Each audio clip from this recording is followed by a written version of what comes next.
This will take about 20 minutes.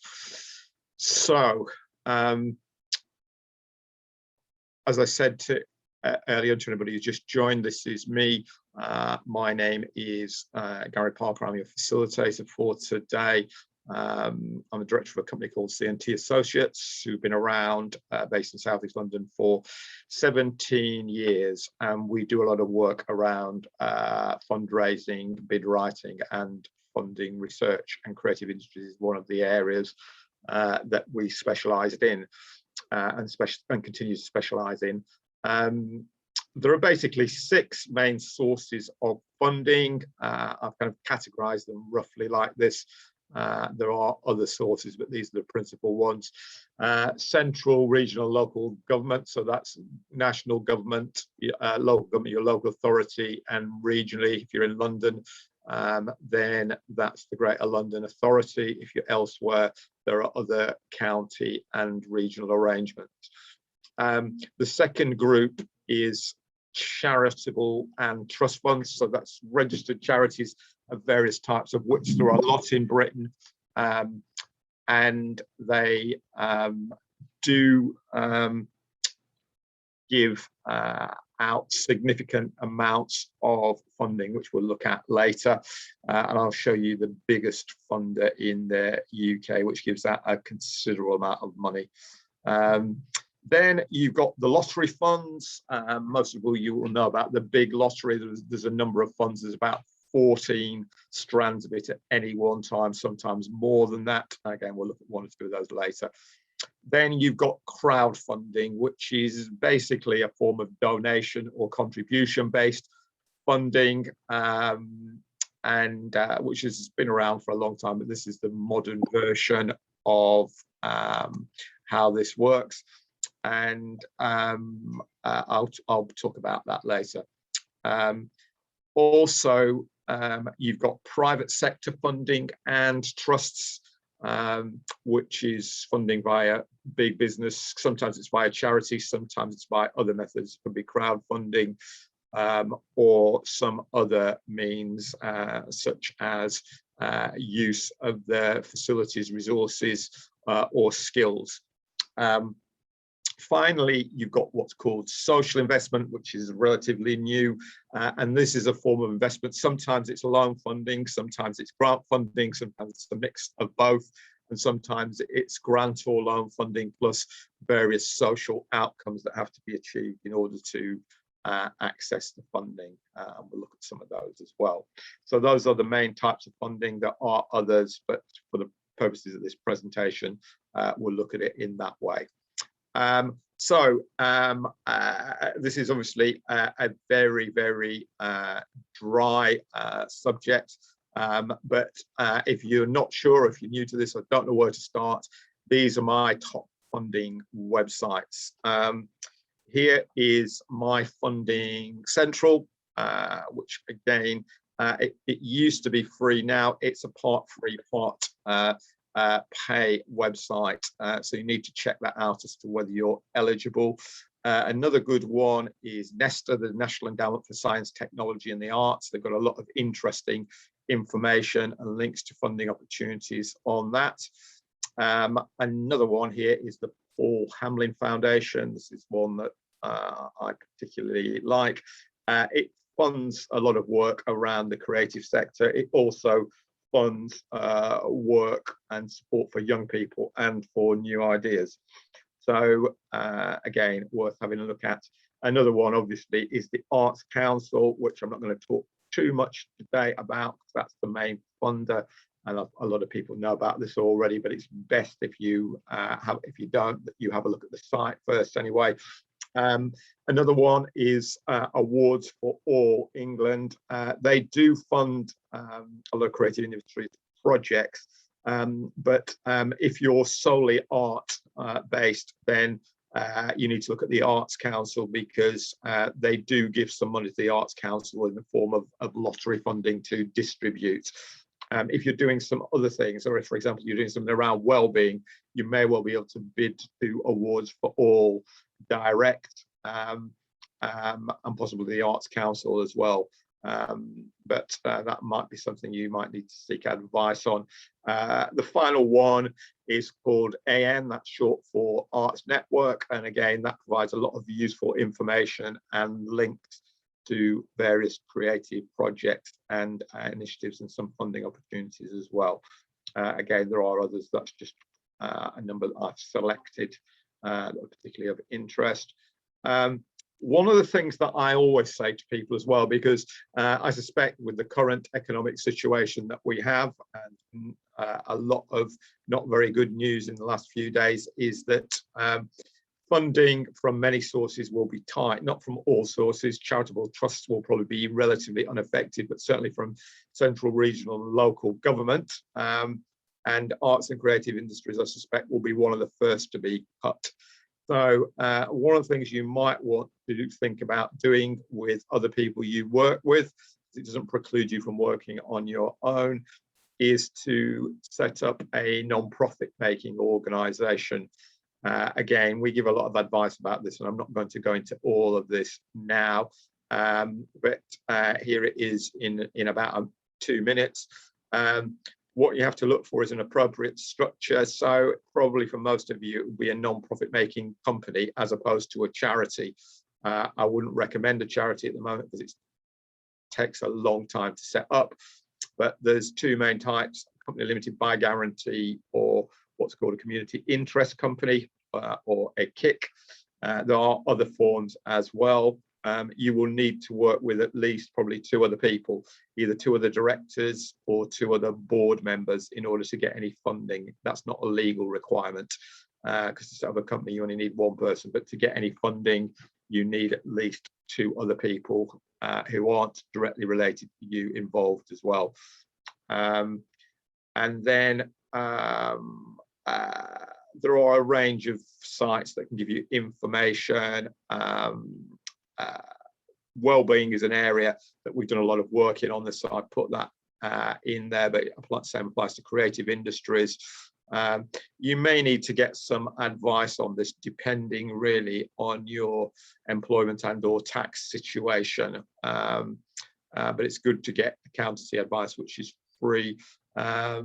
Legal advice for setting up a non-profit making company may be appropriate in some circumstances, not others. It's not difficult to do, but it depends on how much of a handle you have on these issues and what your previous experience has been. So again, we do quite a lot of work on this. So you might want to look at our YouTube channel, which I mentioned, and if you can have a look at that. That does give some information about these issues, or contact us directly. Okay, let's have a look at a few funders now. Here are, these are the COVID-19 related ones. There's still some support, although that is limited to what it was a year ago, but there's still a lot of information around. There's Jerwood Arts, which is a good site in itself, which also has some funding opportunities on it.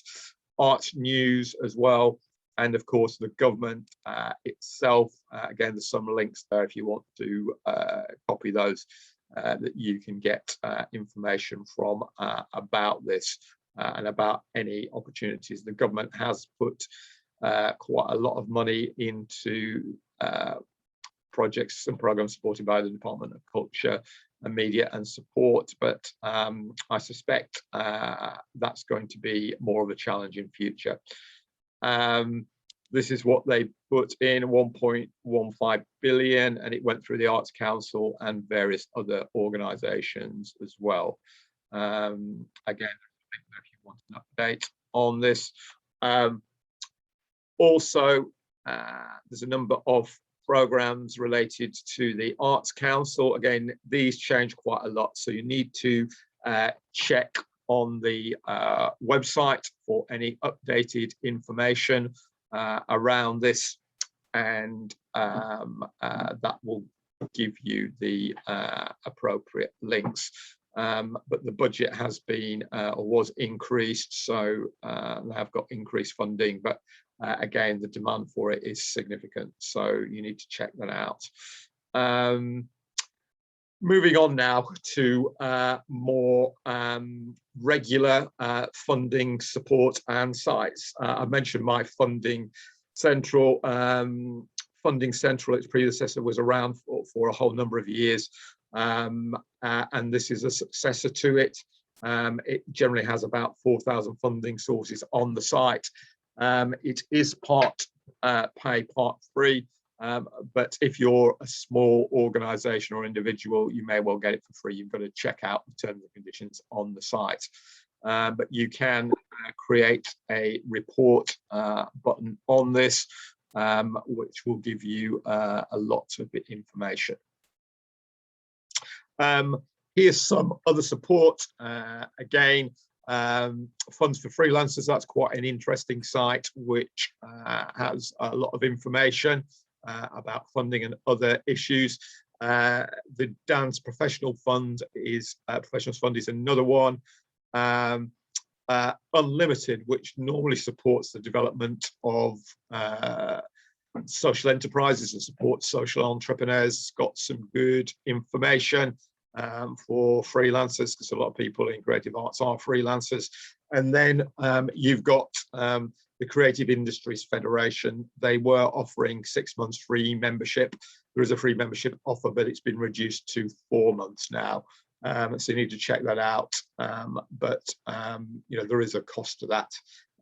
So best to have a look at it. I mean, you can take up the free membership and decide whether it's worth it or not, but that is a very good network to access if you're interested in that. Here's a few more general ones for people who are involved in craft businesses and organizations. There's the Crafts Council. Again, they give a lot of advice and support. There are some funding opportunities, but they are rather sporadic. I haven't looked at it recently, so I don't know what the current situation is. But if you're involved in that area of craft, then definitely worth looking at. You've also got the Digital Cultural Network, which again provides a lot of advice and support on development of digital skills, which of course are very important. And then a couple of others, the Culture, Health and Wellbeing Alliance, which the link between arts and wellbeing is very well established, and Strong One gives a lot of information about that. And there's also some links to funding information. And finally, ArtQuest, which provides a number of links and resources for visual artists during the pandemic. This is a bit more about the Artist Information Company. It's the largest membership organisation in the UK with over 25,000 members, so it's well worth checking out. And there's a lot of very useful information on that site. Next one up is NESTA, the National Endowment for Science, Technology and the Arts. That's been around for over a decade now.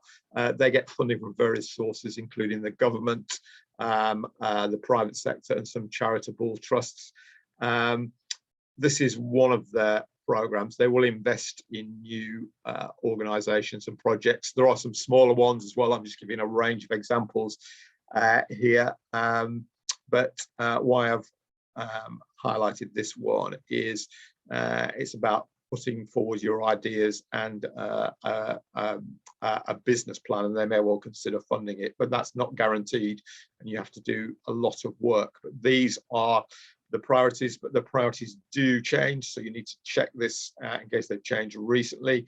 But at the time of writing this, they were the health and well-being of an aging population, educational attainment and employability of children and young people, and the social and environmental sustainability of communities. There's a lot of women on the call today, so again, here are a few slides for women-led projects. Here's one of them. This is an organization called Enterprise Nation, which supports businesses, creative and many other businesses. It was set up about 10 years or so by go by a woman called Emma Harris, and it's Britain's largest private sector business support organisation, and they have an event every year called the Enterprise Nation Female Startup of the Year.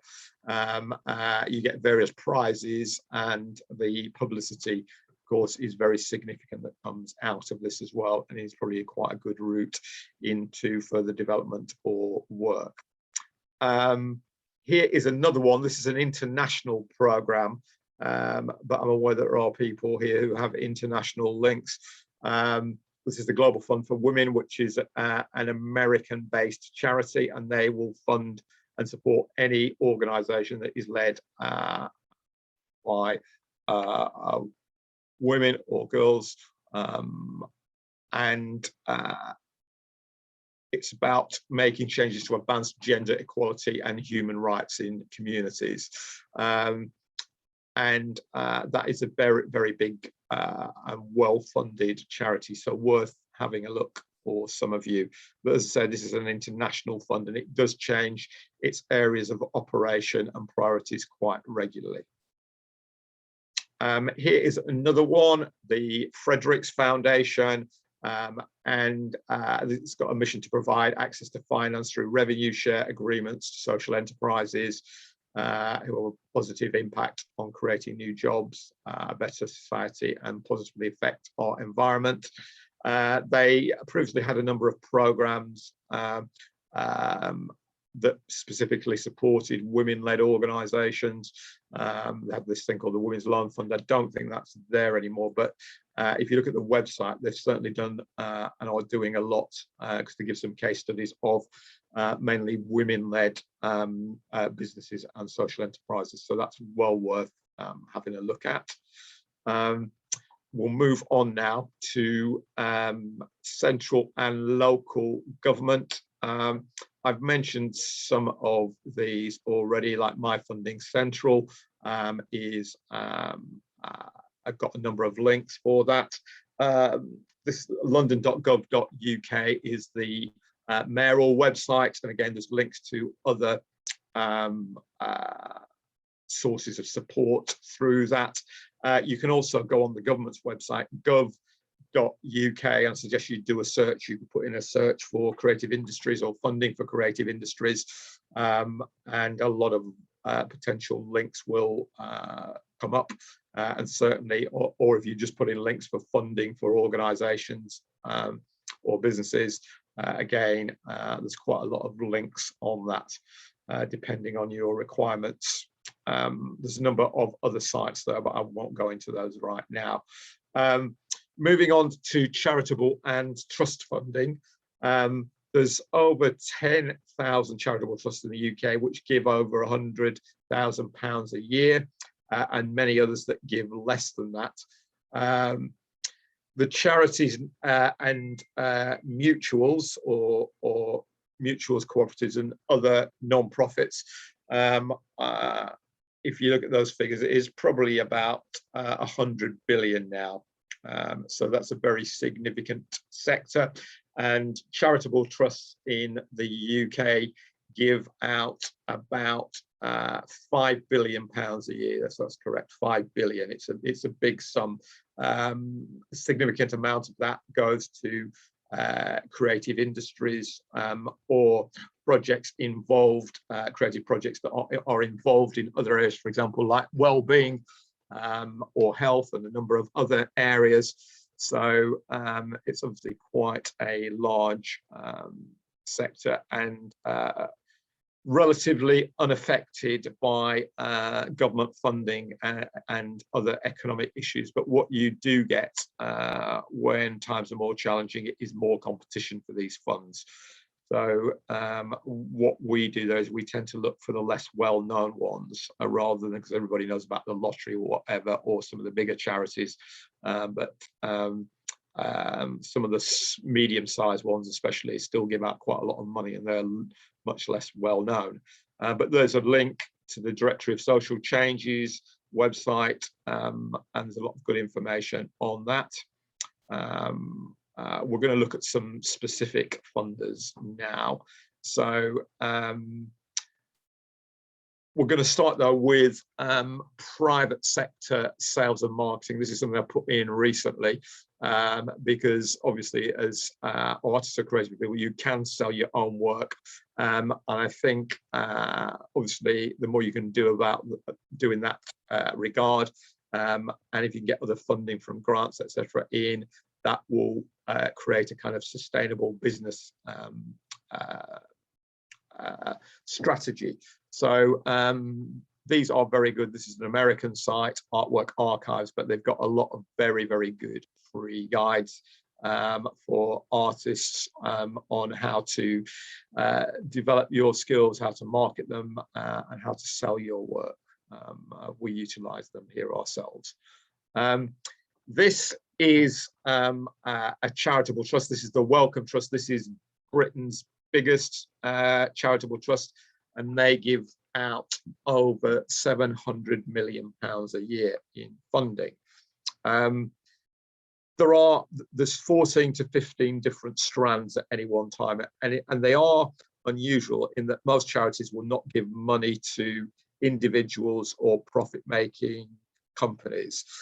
They will give money to charitable trusts or non-profit making organizations or companies and community groups, but the Wellcome Trust will consider funding other individuals and organizations. So you can be a sole trader or even a profit making company on some of these. This is a fund called the Public Engagement Fund, and this is they will consider funding any project that's related to health-related research and science. That's what they are interested in, and the grants range from £5,000 to £3 million.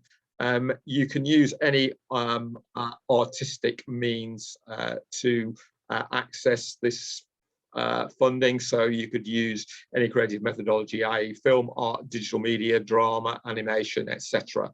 So, but it has to focus on health-related research and science. I would suggest you might want to have a look at their website, and you can glean further information from that. Moving on now to crowdfunding that I'd already mentioned. Again, there are quite a lot of arts-related sites, but I've highlighted a couple here: crowdfunding.co.uk and Kickstarter, which is probably the biggest one. That's an American site, but that does operate in the UK. Crowdfunding is where people pledge money to a project, and you pledge your money as an individual organization.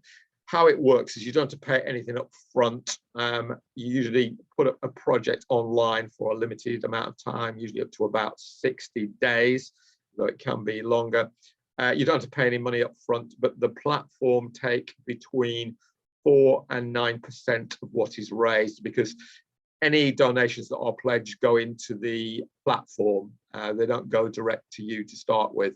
Then once you've reached your target, then they will forward it to you minus the commission of between 4 and 9%, but there are other terms that can be negotiated on some sites.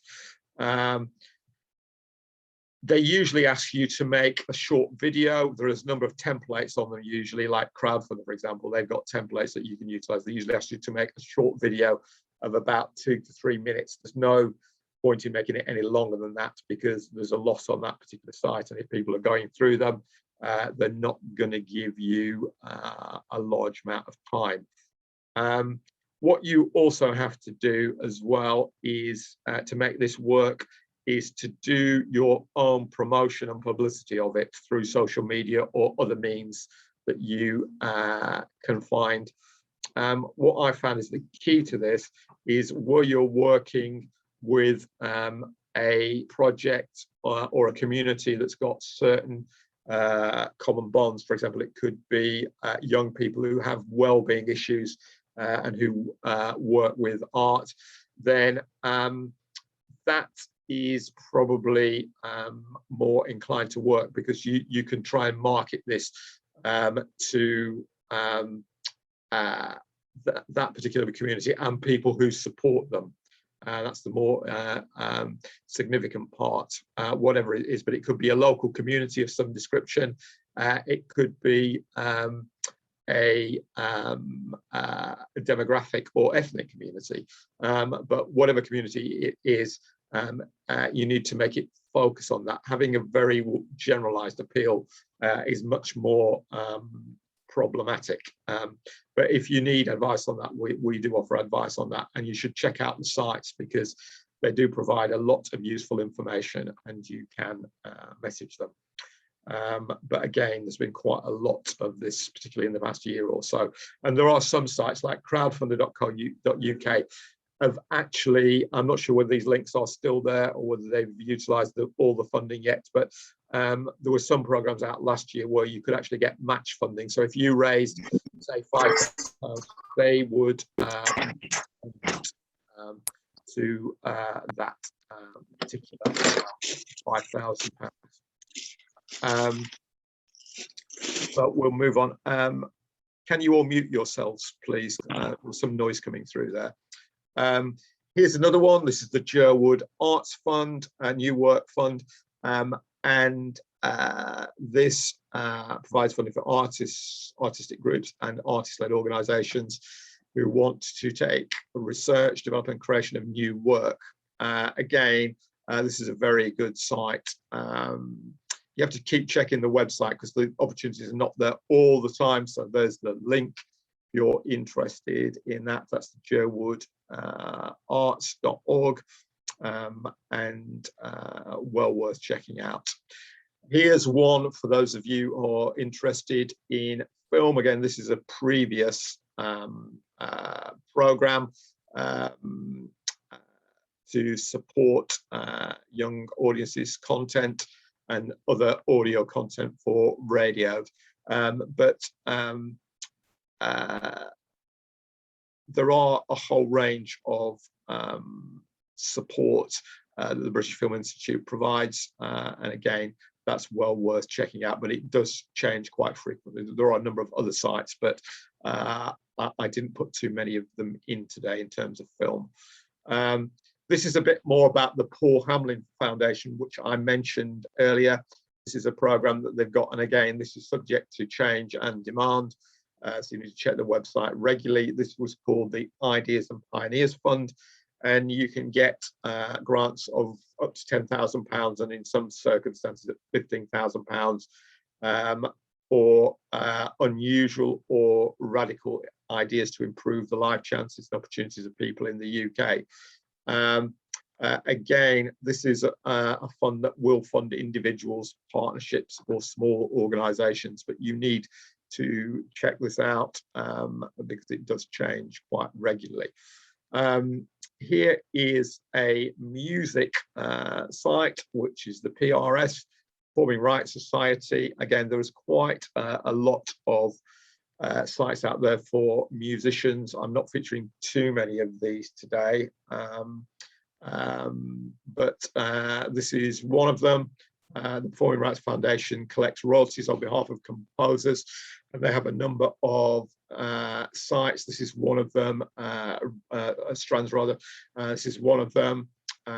Recently, to support composers of songs, you get. But there's one for women out at the moment as well, which I looked at yesterday, which is similar to this.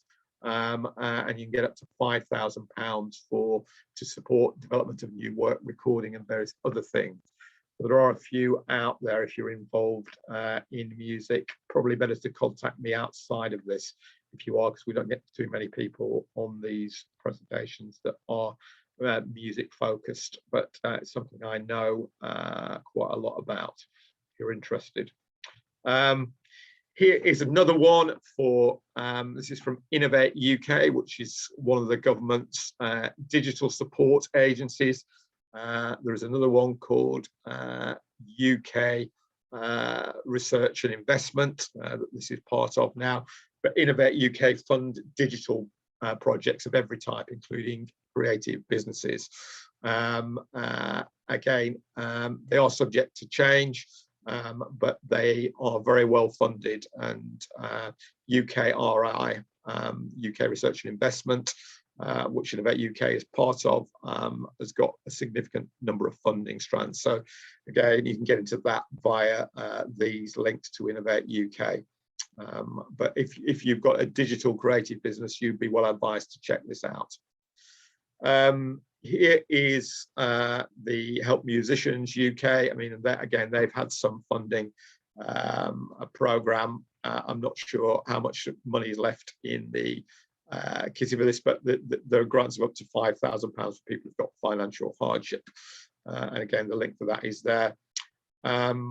Awards for All is something that I mentioned briefly earlier, and they do fund a range of projects. These are smaller grants of up to £10,000. But as I said earlier, if your project is solely arts related, you need to look at the Arts Council site, because the grants on the Arts Council site for from the lottery are actually up to £100,000 in some cases. So it is actually more money. They've kind of topped it up. But normally you go to the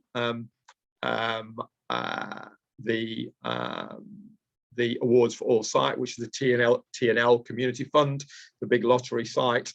That's up to £10,000. But with some projects, you may be able to apply for both, but you need to check that out.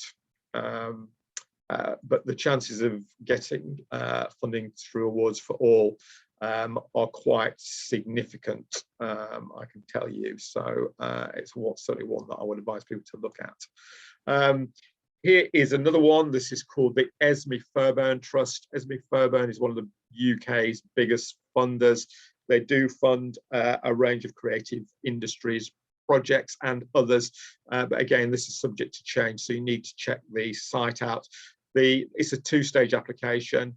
Stage 1 is online, which is fairly short, and if you get through to stage 2, you complete a longer application. But just because you get through to stage 2 doesn't necessarily mean you're going to get funded. You still have to work quite hard on the application to get it through, but that's always an interesting one, and it is a very well funded site and has been around since 1949, so it's for a number of years. And that's the last one I'm featuring on this presentation today. Obviously, there are many others, so if you're interested in that, obviously you can do further research based on the information that I've given you, or you can contact us. We do provide further support. There is a cost to that, which we will detail in the email, but you can research all of this yourself. It can just be time consuming, particularly if you've got lots of other things to do, and we help to shortcut that because we specialize in this area. So I'll stop the share now, and it's good to see all of you there. So I am quite happy to take any questions. I'm just going to look in the chat. Isaac's put the Directory of Grant Making Trusts is a great source. Yeah, that's true. And we have got a copy of it ourselves. You do have to pay for it there. Rachel's put her links in as well. So Dwayne. Hello, Dwayne.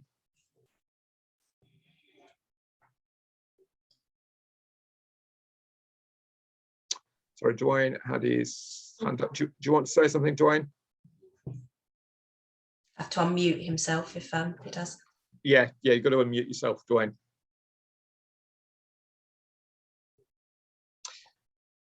Maybe he stuck his hand up by accident. People do that sometimes. I'll just look down in the chat just to make sure.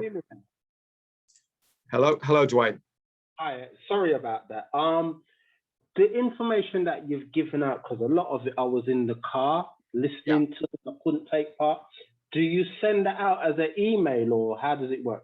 Yeah, what we would do, I was saying earlier, what we do is we send a summary of it out, which is a smaller number of slides. We send that out for free straight after this. You can also buy the full presentation from us, which for a digital version costs £16 as well. And for all of you there, I'm just about to put the information in the chat while Rachel is speaking. You can look at our YouTube site as well for other information. I can't remember right now whether we've got a creative industries presentation on there, but the one we're recording today will be on there in due course. There's a few things we've got to do with it first, though, before we get to that position. So you have two alternatives there, Dwayne. So I hope that answers your question. Fran, I can see you've got your hand up there, Fran, so fire away. What was the name of the website for, on the slide, funding for women-led projects? Sorry, I didn't quite catch that. Can you say what was the name of the website? It said funding for women-led projects. Was there a website address on that slide or not? No, I don't think so. That oh, right, okay. Yeah, there are, funny enough, one of the things we're developing at the moment is a presentation for funding for women-led projects or organisations, but it's partly completed, but obviously we have to do the research. So that is one that will be forthcoming in due course, because I think there is quite a demand for it. So if you want to contact me separately, I can give you some other information about some of the links as well. Okay, thank you. Okay. Dwayne, sorry, did you want to come back? Yeah, do you guys actually write bids on behalf of organizations? Yeah. That you have, and like put what organization to what funder you think would have the most success with? Yes. The answer to that is yes, we do. We do charge for that service. Again, you're on our list. You'll get an email straight after this is finished today with all the information on that, and a number of other opportunities as well. We do coaching too. So all that information will be on the email. And if you want to contact me outside of this meeting, I'm going to put my details in the chat in a minute, or you're on our mailing list anyway. Just contact us and we'll have a chat. Wonderful. Appreciate that. Thank you. Yeah, no problem. I'd now like to hand over to Rachel. I'm just going to enable her to share her presentation. I hope presumably you're sharing a presentation. I'm going to do the website as per usual. Okay, so I've just done it. So Perfect. I'll share my details while you're doing that. So over to you, Rachel. Brilliant. Hi, everybody. As I mentioned earlier, my name's Rachel Barham. I'm actually a self-employed membership advisor for the Federation of Small Businesses, or FSB for short. For those of you that don't know what FSB is, it's actually a not-for-profit campaigning group. So we give all small business owners a voice. We basically hold government and local authorities, councils accountable for the decisions that they make that impact on small businesses. Small business makes up about 99% of businesses in the UK, and yet the government are known for thinking more about that 1%, the corporates, and how it impacts on them. So we, on your behalf, will basically make sure any new policies that they are rolling out, hopefully, doesn't have a detrimental effect on your business. We've come to light a lot more recently because of the pandemic, because we were at the forefront of campaigning and lobbying government. So we were responsible for government giving out the self-employed income support scheme, furlough, bounce back loans, and we continuously lobbied them on behalf of limited companies.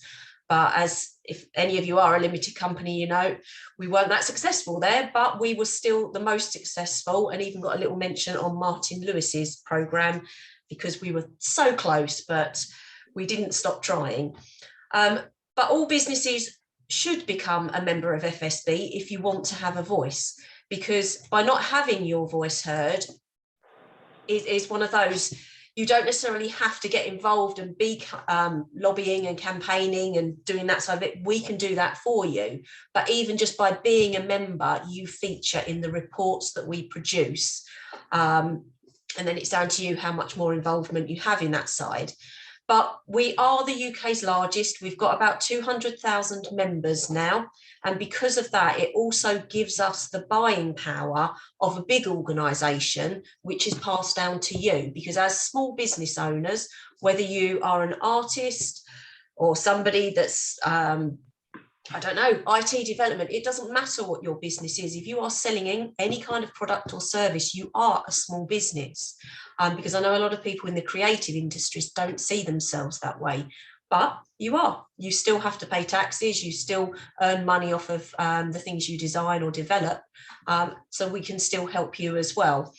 But these benefits are things like free legal advice, we can help you with your insurances, debt recovery, business banking, you name it. It's all the bits that underpin your business and make sure you are running legally and not paying out too much, because obviously external factors can impact on the amount of money that goes into your pocket. But it might sound silly. I'm going to talk you through the website, and the reason I'm doing it this way is because there's a lot of information on it. It can be quite overwhelming. But if you want to have a look at the website, it is FSB, so Federation Small Businesses.org.uk. It will automatically take you to the campaigns page, which shows you some of the larger campaigns that we've been running. There are hundreds of them, so we don't put them all on here, and we won't talk about local ones either. So these will be the more generic ones, the ones that are more relevant to everybody.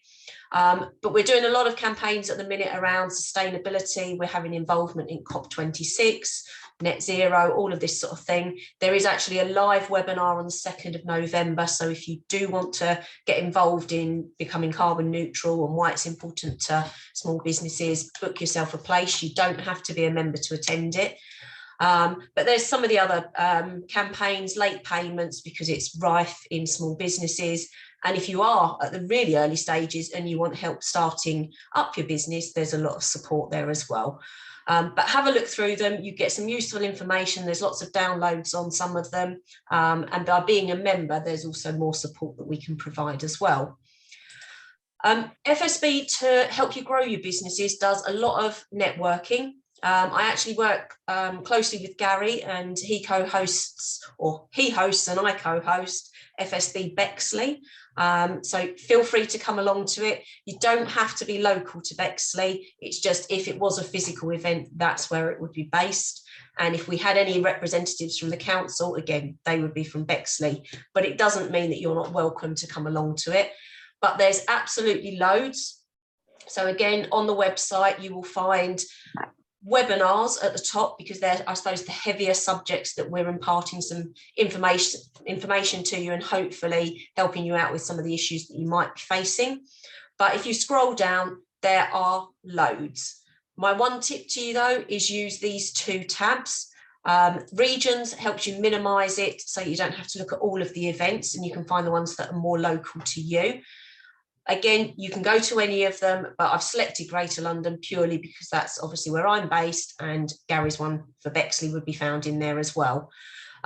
Most of them are geographically based, but we also do some specialist ones because we're big on inclusion. So we've got the policy team that deals with equality, diversity and inclusion. So we've got an LGBTQ+ one, which I co-host.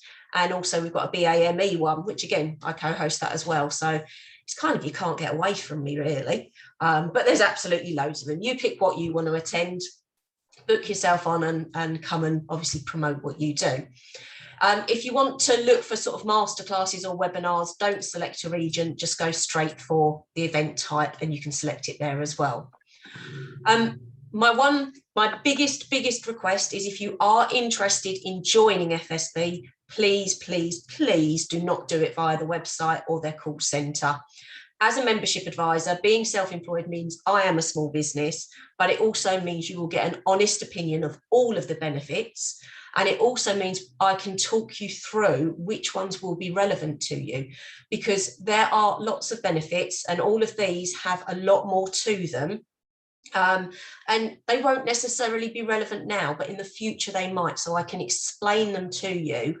I will also act as a single point of contact.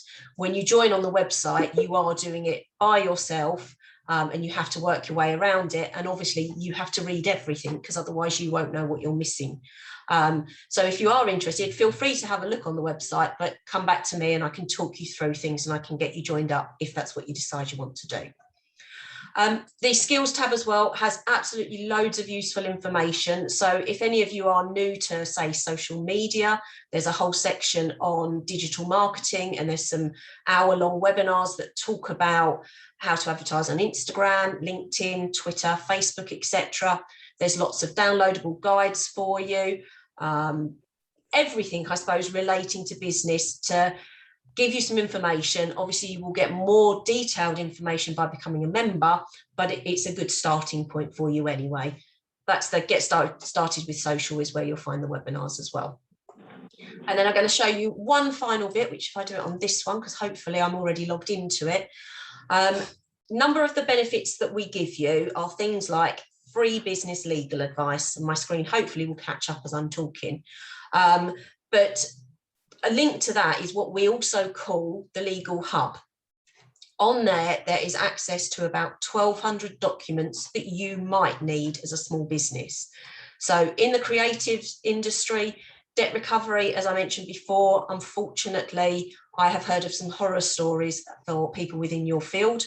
We can support you with that. And we even give you first stage debt recovery letters for free. So your clients think you've instructed a solicitor when in fact you haven't. So the majority will pay you off of that.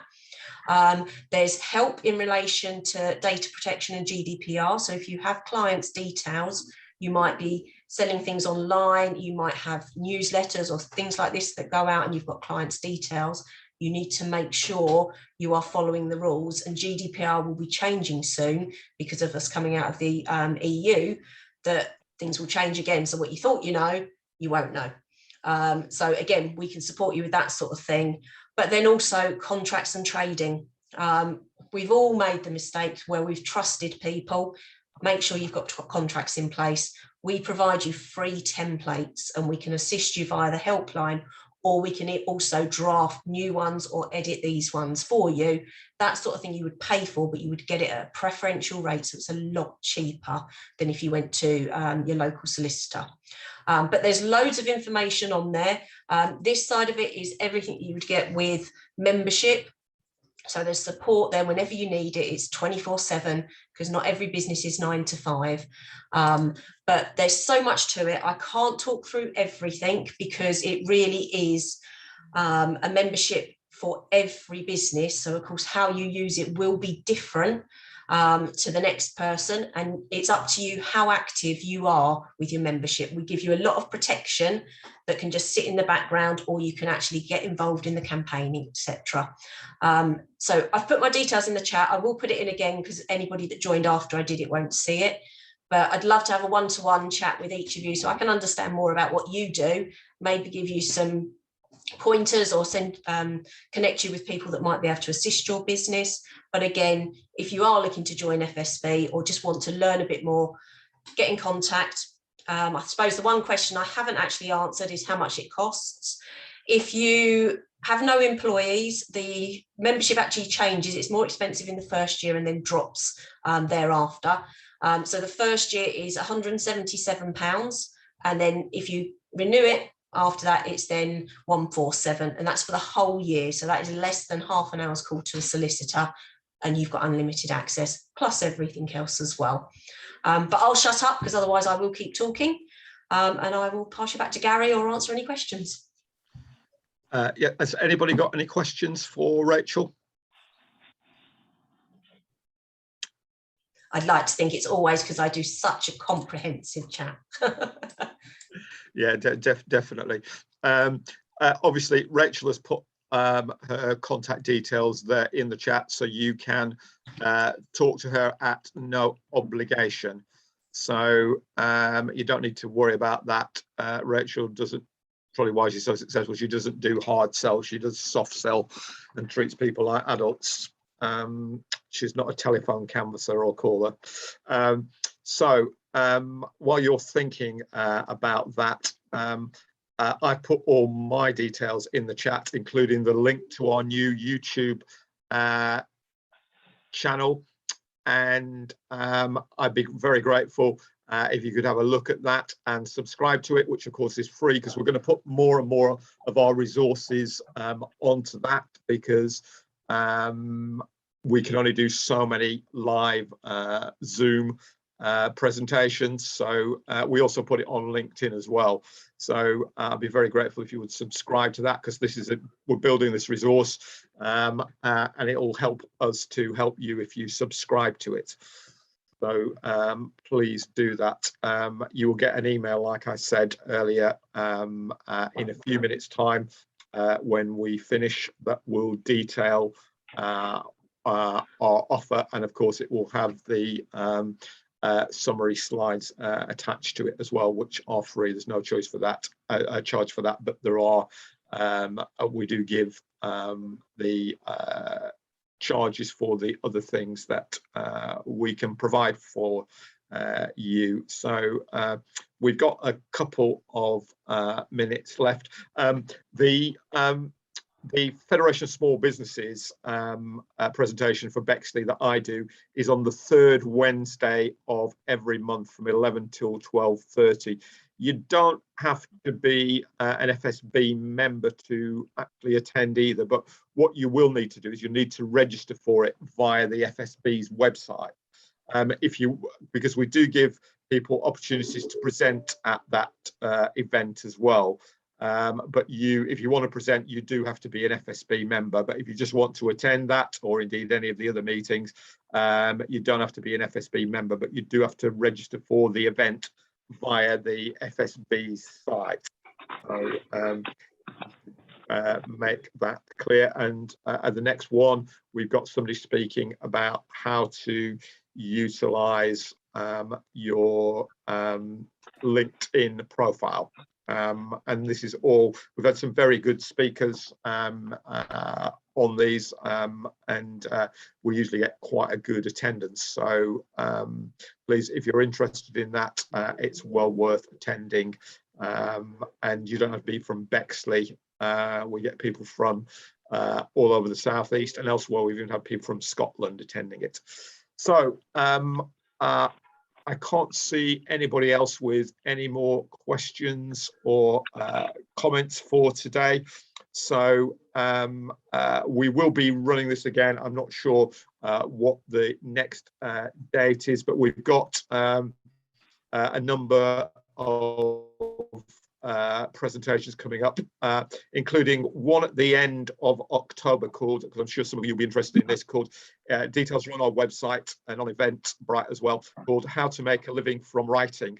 And we've got a contact of ours, a guy called Christian Walmar, who is a very well-known journalist and indeed broadcaster. He's on TV quite a lot, commentating about transport and related issues. And he writes for the Evening Standard and the Independent, among other newspapers. But he's a journalist and has been a journalist for many years.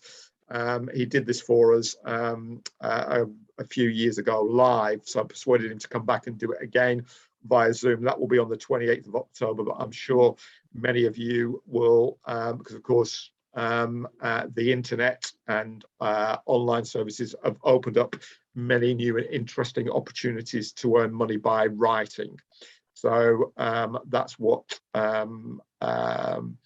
Christian will be talking about, and he's been doing it for many years, so he really does know what he's talking about. That presentation he did for us previously was one of the ones that had the best feedback that we've had in terms of presentations.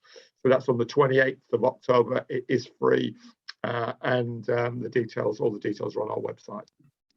Okay, that takes us exactly to 3 o'clock. So I'd like to thank Rachel for speaking again today. Thank you, Rachel, and all of you for joining us, and we will be emailing you again. Thanks, Gary. Yeah, thank you very much. Nice to speak to you all. Take care.